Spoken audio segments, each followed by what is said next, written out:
Kahinkho Kahinkho oi lam zo na nei pui god ham phat chung kat pe khu ngai zin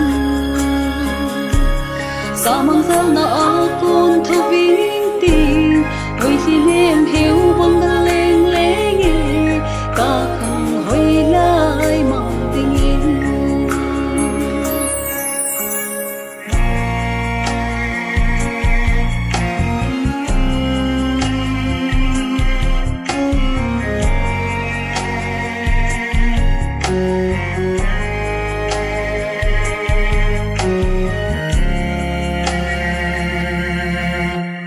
môi khô xin ca vi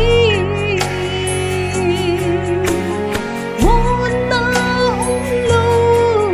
kỳ đi rằng in hồi và băng ca ma vi lên lên ngã măng vai mô này hùng vui gió vợ lâu vì và đình nô mà Kahinkho Kahinkho oi lam zo na nei pui god ham phat chung khat pe khu ngai zin samang zal na a kun tho ping ti oi hi lem heu bang leng leng e ka khang hoi lai mang tin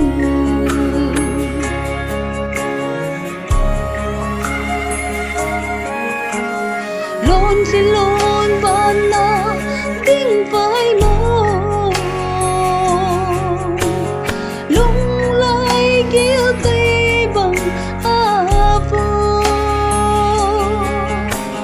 tôi đâu lại ba bằng số tình hi nắng lâu muốn na ông lâu này bụi dính ngô khăn đâm bù nên lòng đô ngờ Kahinkho Kahinkho oi lam zo na nei pui god ham phat chung khat pe khu ngai zin samang zal na a kon tho ving ti oi hi lem heu bang leng leng e ka khang hoi lai mang ting in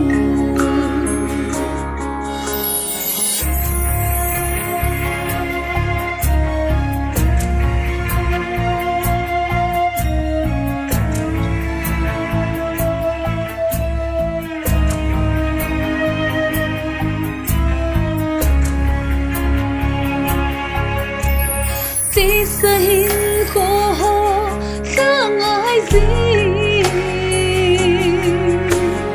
xin cô ngay chính cả sa vi dung nu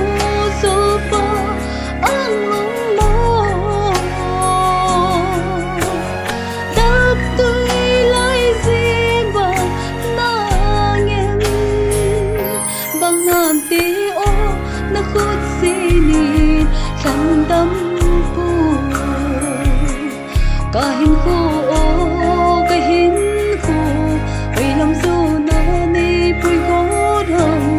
phat chung kat pe khu ngai zin samang zal na a kun tho